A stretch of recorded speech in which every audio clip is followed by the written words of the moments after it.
All right. Welcome back, everyone, to another episode of How I Met Your Mortgage.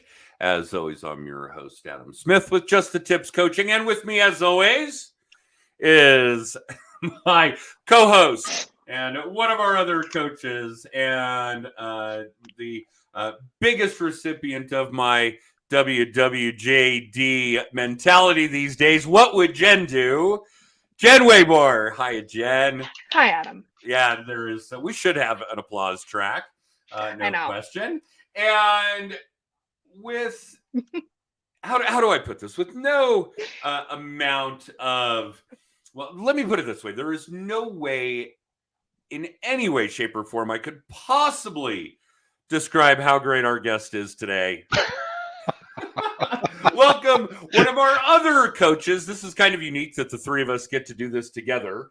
And a mortgage broker extraordinaire in his own right, out of Phoenix, Arizona, David Ryder. Hi, David. Yeah. No, just the golf clap track is all we're going to run today. Sorry. Hi, David. Hello, sir. How are you? Hello, Jen. How are you? It's already been an interesting morning. For those of you that don't know, we were watching Adam prior to coming on live, and the look on his face, not a happy Monday. Look. It was not a happy look. We've seen that look. It is a Monday.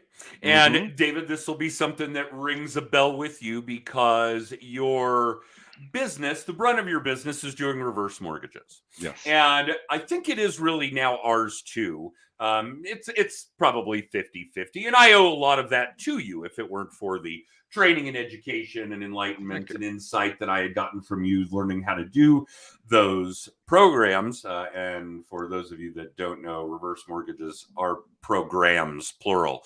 A reverse mortgage is as complicated as a forward mortgage, even though reverse mortgages are only FHA. But there's so many details and so many options within that it rivals what goes on in forward mortgages with Fannie, Freddie, FHA, VA, 30-year, 15-year, ARMs, fixed. I mean, on and on. So, yeah, it is a steep but really adequate learning curve for doing them. And I'm grateful to you for that education and training that I'm able to pass that knowledge on to people that are really in need of this thing. And it's life-changing. Yeah, it's life-changing. And I was working on one that will be for this particular individual whose brother is kind of holding his hand through this process. And yeah, we've had to make some adjustments, like, no, he can't have that much cash out because he will burn through it on the Home Shopping Network. Yeah. Oh, it's amazing how quickly they go through cash.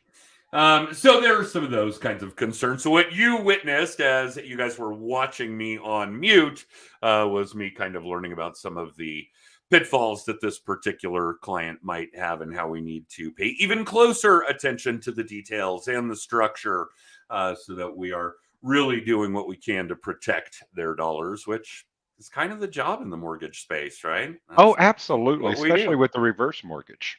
Oh, more so. But yeah, the job is to watch out for people's dollars, long-term financial health, forward, reverse, or otherwise. So yeah, that's what you were witnessing, was me making adjustments to further protect this gentleman's dollars. Well, good for you. Yeah, who has apparently not had homeowner's insurance in a decade.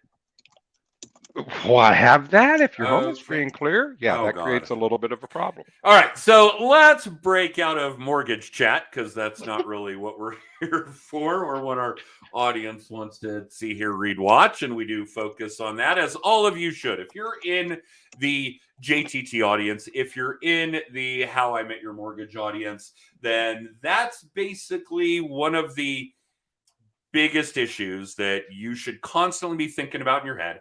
What does your audience want to see, hear, read, watch? You've got to be intentional when you're doing a podcast or social media or video work or email campaigns, voicemail campaigns, text campaigns, snail mail campaigns, if you're still doing those. Whatever it is, audience first, your contact database first, your clients first. Give them information that they want, not the shit that you want. Which is why I took you off the winter holiday card list. Did I not get a winter holiday card from you? No, not after Not after last year. That's interesting, and you bring up a good point because we do want all of our coaching clients, and we should probably mention that you used to be one. Yes. Many moons ago, although your hair was still gray then, even.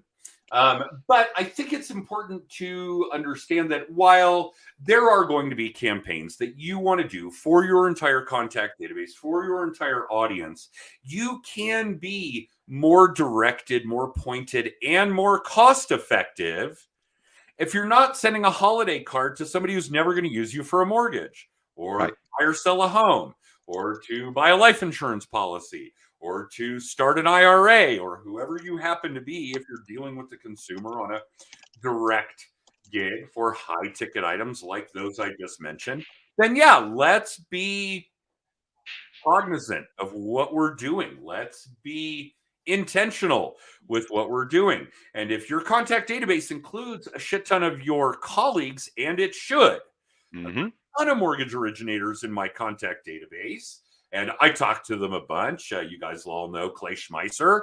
He and I chatted today, that kind of thing. But Clay's never going to use me for a mortgage.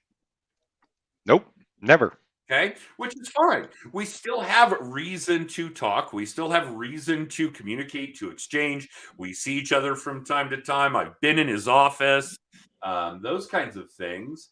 And it's just not the same audience. Which is why you should be able to segment your audience in your CRM. Yeah, that's a good reason for that as well. And we can talk a little bit about that because we make it really simple here at JTT. We really break it down into 3 categories, right? Clients, leads, and advocates. So Right. Anybody who's done business with you, anybody who's going to do business with you, or anybody that could refer business to you.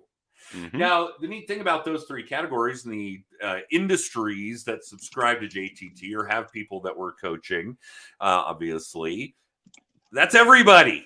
Right. That's everybody. Everybody you talk to. Right. If you're a real estate agent, everybody you come into contact with, every single person either owns real estate, wants to, or knows somebody who does. Well, and you're just talking about not ever getting a referral from Clayton, but that's not quite true. No. I just said he's not going to use me for business. Right. But he can refer to you. And you got to remember that too. We've all gotten referrals from other loan officers, other realtors that are not in our market that still refer to us, even though they may not do their loan with us. Sure. Yeah, absolutely. That fits under advocates. Right. Yeah. Again, anybody who could refer business to you. And that's kind of an interesting subject if we're going to have it today. And we've just been covering this with a lot of our current coaching clients recently. We've talked about referral partners and referral partner relationships with a good number of them just kind of happen to be in the same cycle in their coaching program right now. And yeah, loan originators and real estate agents. Obviously, there's always kind of been a symbiosis there. And real estate agents and loan originators and divorce attorneys, there's always kind of been a symbiosis there. But we talk a lot about categories or industries or types of people that aren't in that vanilla cookie cutter shit that we've been doing for decades, longer than you and I have been doing loans, which is a long time. Oh God, we were doing HUD-1s on stone tablets back then. Right. So yeah, it's a long time. And there's so many kinds of categories of people where they don't get the kind of love that real estate agents show to divorce attorneys, that loan originators. And love is kind of a weird term. I use it, but it's really kind of more like harassment. How many loan originators are still calling real estate agents to see if they want to go get a cup of coffee? Oh, got to make your 40 calls a day. Isn't that what current coaching don't go says? there. We're not gonna crack that egg today. We're not going there. Yeah, all the king's horses and all the king's men wouldn't be able to put that shit back together. Jen's always had some great ideas around this, and I think we've historically had some. A nod to Steve Green. We always talked about the landscape artist.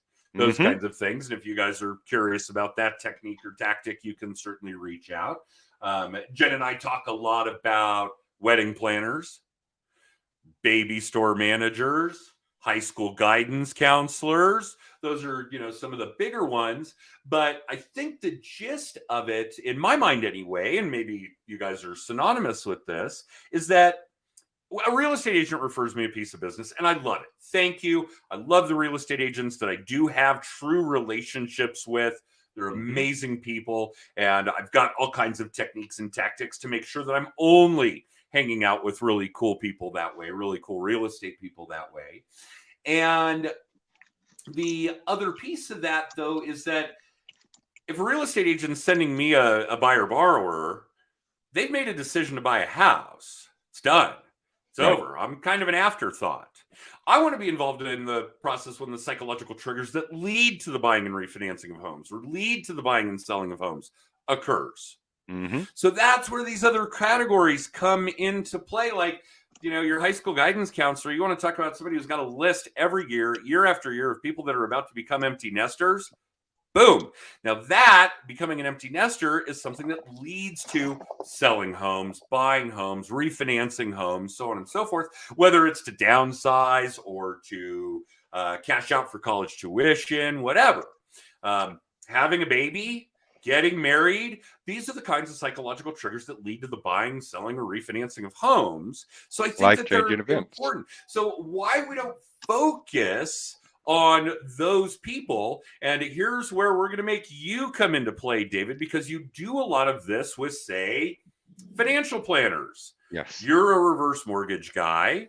It's the brunt of your business. You yes, it are is. Probably one of the most seasoned experts coast to coast, man. I know you're going to kind of blush and say, oh, no, but you really are one of the leading minds in reverse mortgages. But you've got to do your lead gen work the same way the rest of us do. You've got to be generating leads. That's the job. Number one job. And you're doing it in a much more B2B environment than B2C. Yes. So what does that look like?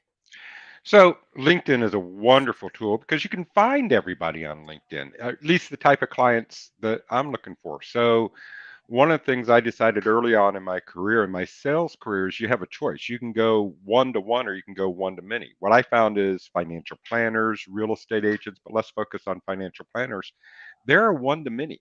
They have lots and lots of people in their database. But the key is to train them on those life-changing events, because love all referrals. But when you get the referral of, I got an 85-year-old person that needs a reverse mortgage because they have no more money, well, then I've done a terrible job of coaching that financial planner on when a reverse mortgage is an appropriate tool. Because if I'm doing my job right and I'm educating them right, I'm exposing opportunities in those life-changing events where a reverse mortgage all of a sudden makes sense. And I think that's the real key. It's education. We don't know what we don't know. So the more you can educate someone and make them look, or actually make them be smarter, the more they're going to naturally refer to you. And so that's always been the philosophy that I've taken. That's a pretty good B2B tactic, no question. I think we talk about it a lot when we're educating the consumer. I think really the top producing loan originators, real estate agents, financial planners, insurance agents, on and on, really do that well. We educate the consumer on what they don't know, whether it's about your car insurance or your mortgage. Right. But yeah, doing that on a B2B level is a new level. Well, and they want the information. When you look at, again, diving back into our financial planners, their whole goal is to make sure, well, first of all, their goal aligns with mine. My goal is to make sure that that person can age in place for the rest of their life without having to worry about their finances. That aligns with what a financial planner does. On the reverse mortgage side, though, part of my education is when reverse mortgages first came out, financial planners were the main conduit of it. Unfortunately, they didn't know what they were doing. Didn't do it well. And one of the things that we see in the reverse mortgage, and Adam, you kind of alluded to this, is a forward mortgage very rarely hurts you. You're always paying down the principal, so you can pay your way out of pain, for lack of better words. Like, Oh, you I don't got want to my talk about mortgage. 2005 option arms? Well, let's talk about 2006 buying at the peak of the market. And, but as long as I made my mortgage payment, eventually I got out of that mess. But a reverse mortgage is a totally different scenario because the balance accumulates over time. Strategically putting that in place and then giving lessons, especially to the financial planner, of how that tool can be used as a financial vehicle to set up later in life, I think is critical. So financial planners have been told don't do reverse mortgages, and now it's recent. There an article came out last year that said yes, it should be incorporated to every financial plan, but it's an education process. It's Yeah. an education process to let them know what they're looking for. All right, so let's get into the Wayback Machine here because we Mm-hmm. mentioned some of it, and I do think that it's important for the audience to understand, whatever consumers are in the audience to understand, et cetera, that, yeah, reverse mortgages got a bad name, and that would be putting it mildly. They were Yes. being done by a bunch of people that weren't in mortgages, that weren't Mm-hmm. licensed to do mortgages, and not to put too fine a point on it, but we're taking advantage of the consumer. You could charge a ton on these loans to the point where you could screw the consumer, and you don't have to. Right. Yes, they're a ton of work. Yes, you should be compensated fairly, and you can still do that while making sure it's a really good financial move for the Mm-hmm. borrower. There was no Mm-hmm. reason to screw people, and they did. They did. Okay. So after that era, which is still haunting a lot of people, certainly their kids who are probably now ripe for a reverse mortgage, didn't incorporate it into their retirement plans, so on and so forth. It became heavily regulated. It's the Mm-hmm. most regulated mortgage product on the planet. One, it's FHA. Yes. So FHA has their hands in it. The Federal Housing Finance Authority has their hands in it. The Consumer Finance Protection Bureau has their hands in it. Even AARP has their hands in it. There is a booklet that gets disclosed from all of these organizations basically Mm-hmm. to a borrower before they make any kind of commitment. Again, because education. Right. It's just ripe with information. It is a ton of information.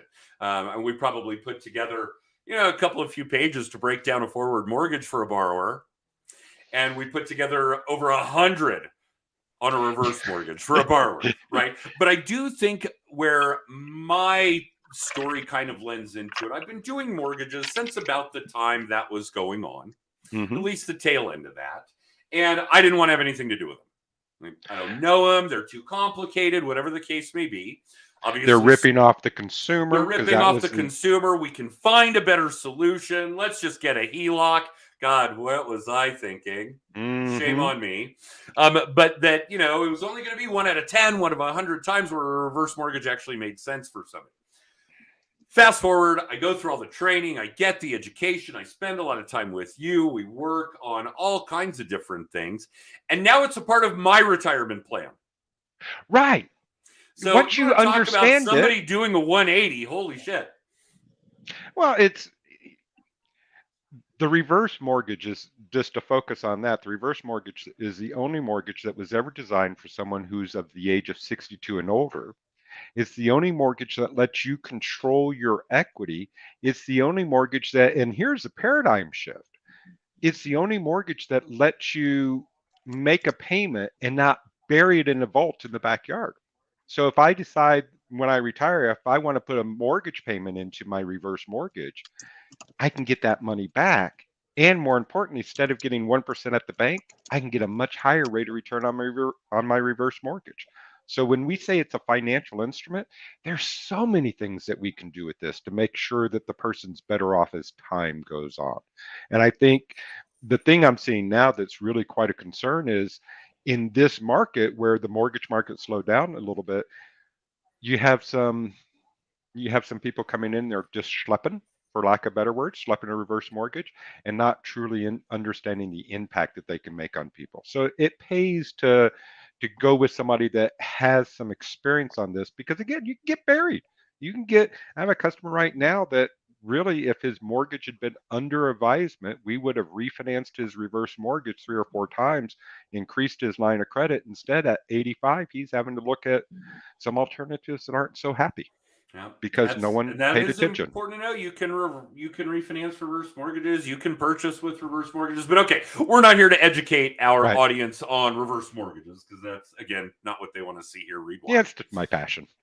I know, but I do think it's important to kind of parallel how important it is for those of us in sales to actually be educators, along Yes. with the fact that it's equally important for us to be students. Yes. How many years, a decade more, did I just kind of, try and tune that out before finally getting my own dumbass educated? And what a world of difference. This is going to make an impact on so many more people's lives in my circle, on my own life. And yeah, I mean, I have, well, I don't know. When did you actually cut the reins and let me kind of go do this by myself? About a year? About a year ago. About a year ago. And in that time, past clients, friends, family, so many people we've been able to help with this kind of a thing, all because I was willing to take on the role of student. And I think there's a pandemic, an epic failure in our systems, all of us, that we're not getting enough education on our own. I would agree. And the education there's education out there, but it's at a surface level. And if you really want to understand these things, you got to dive in. You got to understand the language is different. The impacts are different. So we tend to avoid that which we don't know. And a reverse mortgage is just something that we don't want to know about. But boy, once you do, Adam, I know the impact. I've talked to a couple of your clients. The impact that it's had on them is amazing. It's truly falling back into that category. We pride ourselves on living with our customers for the rest of their lives. Well, if you don't have all the repertoire tools, how can you say that you're really helping them manage their lives or manage their equity for the rest of their lives when you're leaving out the in component? Yeah, it's not the rest of their lives from age 30 to 65. Right. The rest of their lives means the rest of their lives. All right. So, in addition to all this stuff, and back to the stone tablet history that you've got, you did real estate for a long, long time. Managed offices, started brokerages. And I'm not going to get into where our industries, real estate, mortgages, I'm sure it's true, and insurance and financial planning and car sales and everything else, where we have a significant portion, if not the vast majority of a population that is not continuing to stay educated. What can we all do to improve that? What should real estate agents should be doing? What should they be doing to keep educated? I'm guessing it's not the usual shit like, Keller Williams family reunion and going to see Brian Buffini and Credit Where Credit's Due. There's some amazing people involved in these organizations. I'm going to hear from Brian on that one because he's happy to call me out on my shit, and I appreciate that. He's actually done it in front of 1,000 people before. But we're talking about a very different MO here. Yes, we put on events and we attend events and we focus heavily on teaching lead gen. That's what Just the Tips does. We focus on lead gen. Now, here's an interesting thing here in Colorado. There was a time where this content, Just the Tips content, contact management and contact database, because a lot of it was going on before there was such a thing as social media, or branding or video distribution, etc., was an approved continuing education course for real estate agents. What was the name of that original course, Jen? Zero cost marketing for repeat and referral business. And at some point, and good on them, I don't have any objections, the Colorado Department of Regulatory Agencies, which oversees all of us here in Colorado, said, in order to get CE, it has to be something that really benefits the consumer. Right? And good for them. And what I'm teaching doesn't. It benefits real estate agents and mortgage originators and other salespeople. But there's really no greater benefit for the consumer before and after you go through our coaching program or take one of my classes or hear me speak or buy my book and read it. You actually would have to read it for that to provide any education. So there are a lot of us, you, me, real estate agents that really need to be gaining education for the benefit of the consumer. So as real estate agents go, where you have a robust history, where should they be going? Well, I think the challenge is this. All our lives from kindergarten on, we're told what to learn. Hmm. It's very lockstep. What I have found in my adult life is I have to be selective of what I learn.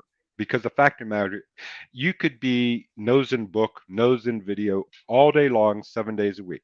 So I think it was you and Jen that actually taught me going to a conference is not a goal. What's the content of the conference? Who's going to be at that conference?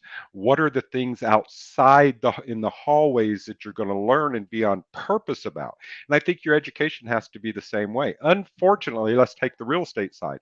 It seems like so many real estate agents just do their 24 hours. I know that sounds like a lot, but it's not. I teach it. And literally many of them, I don't want to put numbers on it. Many of them are just going through, I have to get my It's continuing paces, education it's done. Yeah. motions. Yeah. It's motion. Whereas if you look at the stack of books on my desk, it's on purpose. What do I want to learn and lay out a path of learning and then tie it back to the consumer? So it's not only picking out the content that you want to learn, but then setting aside time on a regular basis to learn it because we don't learn by osmosis. Learning by the seat of your pants is not the best way to learn. People have lived before us, learn from them. So I think that's the real key. And you know, that's what separates a good loan officer or a good real estate agent from the multitudes that are out there is they understand that base education doesn't mean anything. It's what am I going to go to learn and how am I going to translate this as a benefit to my client? And I'm on purpose about it. And I think that's the key. Jen, you're a lifetime learner. You That's are. for Well, sure. let's see. Jen, in her adult life, studied enough about wine to become a sommelier, studied enough about yoga to become a certified instructor. I mean, all kinds of things that don't even circumnavigate lead gen and marketing and team structure and all the things that we make Jen do. Mm-hmm. I won't say make because I know Jen loves this shit. She eats it up with a spoon. It's her jam, as she put it. Yeah. I know that was you laughed at me. Work. You laughed at me when I said it in my interview, and then you realized, shit, she's being truthful. This is her jam. This is her jam. Well, and Live, eat, and breathe. Learning about wine, learning about yoga, these are a little different than learning about things that are going to further help you educate a consumer, further help you educate a realtor if you're a loan originator, vice versa. Learn about as a real estate agent to help a divorce attorney, on and on. So, in a more general realm, what should we be doing to? And here's an interesting. I'm going to throw a wrench in this works before you answer, Jen. All right. David said that a lot of us just kind of do it to go through the motions, go through the paces. Mm-hmm. We know what we have to take, and we do it. If you don't know what continuing ed is like for a mortgage originator, trust me, you would be better off studying tax law. It is the same redundant state and federal laws that really haven't changed much over the time that there's been federal mortgage licensing. Mm-hmm. I don't know, 10 years, 12 years, whenever NMLS came about. 2010. Okay, so I nailed the numbers. Okay. Yeah, 2010. And it's awful. So we have to seek out things that are going to be more relevant to be able to pass on that education. So in real general terms, without anybody being able to just go through the motions and do the CE that they're required to do, what do you recommend people do to seek out, to find, where can we find things we should know about so that we can educate others? I mean, I like to joke that I don't know how to have hobbies. I always turn them into streams of income. You do. That's what I do. I don't know if that's a joke. Yeah, okay, it's true. But and wine is not a hobby, people. Lay off the sauce.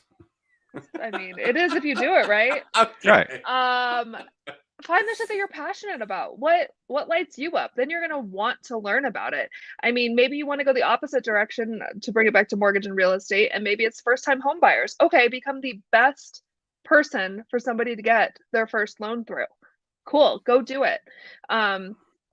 Community. I mean, yoga is where I found my footing when I moved to Colorado, and it's my home here, for lack of a better term. And I knew I wanted to share that with other people. The only way I was going to do that was through education. And I never planned on actually teaching, which is kind of funny because now I teach 15 classes a month. But what lights you up? Because if you're excited about it, then you're going to seek out higher levels of education with it. The whole time David was talking, I was thinking about the fact, like, we have had this big market shift. So people are grasping at straws for what they can offer to what they can make money off from. So I think it's always been important, this education piece, but I think it's even more so right now that those of you who do have the education and know what the hell you're talking about are using your voice and using it loudly, so that people know that you're the person that they can actually trust in these processes, instead of everybody who's just throwing shit at the wall and seeing what sticks. Oh yeah, you nailed something there. And I actually talked about it with the woman who runs the Department of Regulatory Agencies in Colorado, a nice woman by the name of Marsha Waters. And we were talking about what is happening, what is transpiring. And I think, and this will fit in, bear with me here, guys, because I'm going to come back. I'm going to go full circle. I think we're seeing a lot of people that are starting to focus out of desperation on their transactions rather than on their clients. Yes, I would agree. That bothers the hell out of me, because this is where we start focusing on the fact that these industries are work. It's a marathon, not a sprint. If you are not focused on the consumer, then you're also not focused on your long-term business, which is a really big deal. And if you are focused on the consumer, and this is old Zig Ziglar kind of shit, it's really easy. All you got to do is take good care of people, and the rest falls into place. And yes, right now you're not doing as much work as you did 2 years ago, 5 years ago, whatever the number happens to be, and you will again next year. Yeah. So stay focused on always doing what's best for your client, your customer, rather than what's best for your, God, it's not even what's best for your business. It's what's best for your immediate business. Ego. Yeah. It's what's best for your ego. Yeah, ego's part of it, but I'm seeing a lot of desperate folks. Well, and I think Jen said something that can't be ignored. And that is, because you're talking about the learning, so I do want to make this point. If you learn with the goal of teaching, you're going to learn at a much deeper level. Yeah, and this is exactly part of this puzzle where I'm coming full circle, is gaining that education that you can pass on is good for your clients, your leads, your advocates. It is good for your long-term business. It is good for the marathon versus sprint, for the career versus job. So yeah, I think that this education piece is an important piece of the puzzle. Self-education. Yes. Well, and it's the distinguishing separation between you and everybody else. I'm not one that's big on, even though I got some initials underneath my name or by my name, the initials don't mean anything. The education that it took to get those initials and truly understand and how it affects a consumer. That's the thing. So are you learning on purpose, or are you just going through the motions? I think that's really what this comes through. And the only way to expand your business is to learn to be different than who you are today. If you want to be better tomorrow, you got to learn how to do that today, not tomorrow. It makes me laugh. I don't have my glasses on. Those letters are OAF for old as. Yeah, that's what it is. Jen, I have made it through a whole episode without dropping an F-bomb. I'm not going to stop now.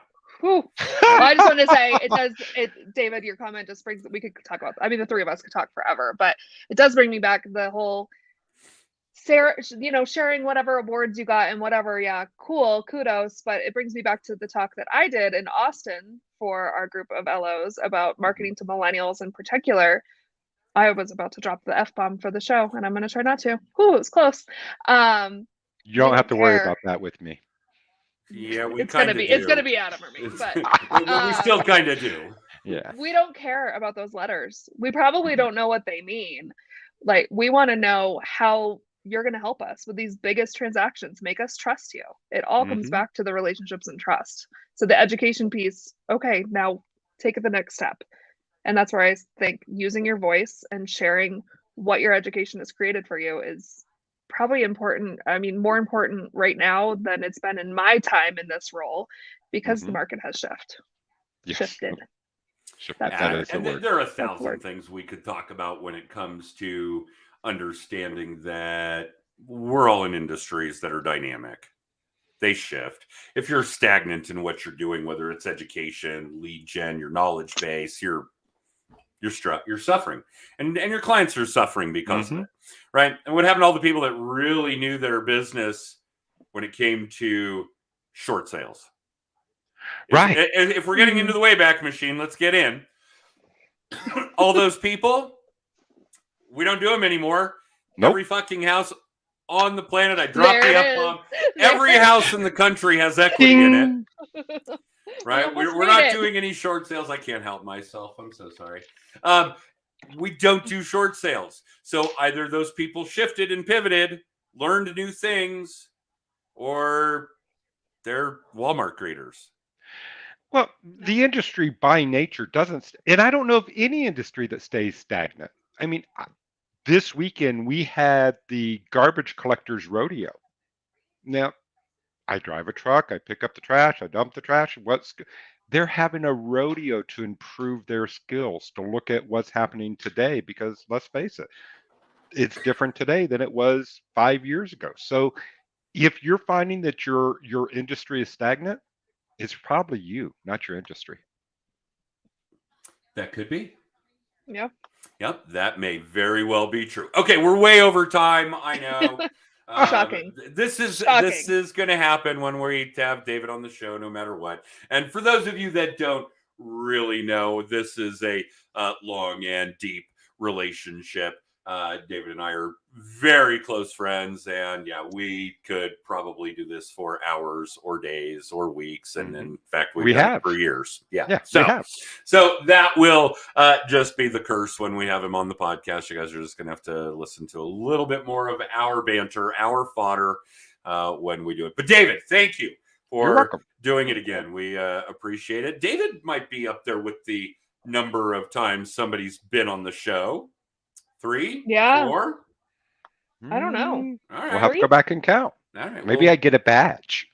Well, it's just a sticker. Oh, okay. Yeah. It's a little gold star. I like gold stars. Okay. I'm easily pleased. And proof positive once again that men do not grow up; we just grow old. All about the toys. And somehow they still give us driver's licenses. It's amazing. Yep. Although eventually, I guess they take them away again too. 72. It starts to get expensive. Oh man, why you got to go there? All right, so those of you, thank you for tuning in. David, thank you for making the time. You can catch us Mondays at 10:30 Mountain Time. If you live in Arizona like David, that's going to cause you some confusion because David wanted to start this 90, 100 minutes ago. We told him, no, you're an hour early, but here we go. And Jen, you probably have 1,001 things you want our audience to know before we officially run extra and sign off. Yeah, really quick, guys. Friday, June 23rd is Social Media Day Denver. We're about to be in March, so I don't know how this happened so quickly. But if you're interested in speaking or sponsoring, email me at smdaydenver@gmail.com. We have also set the dates for Mile High Mastermind, September 29 and 30. That's going to be here before we know it, I'm sure. But that's the pinnacle for us. That is the leading event for real estate and mortgage people on what JTT does. Lead gen, team structure. That's where we try to drive it home for everybody. Yeah. So to find out all things JTT, text tips to 63566. You'll get information about the event soon. You can book a free hour of coaching with us. You can get a copy. Sorry, I got distracted. For those of you listening, David is doing sign language. You get a copy of Adam's book, Just the Tips, past episodes of the show, all the things. Text tips to 63566. Very cool. Well, thank you all. And thank you again, David. And that's really all we have for you guys this week. We'll see you next week. Bye, guys. Have a wonderful day.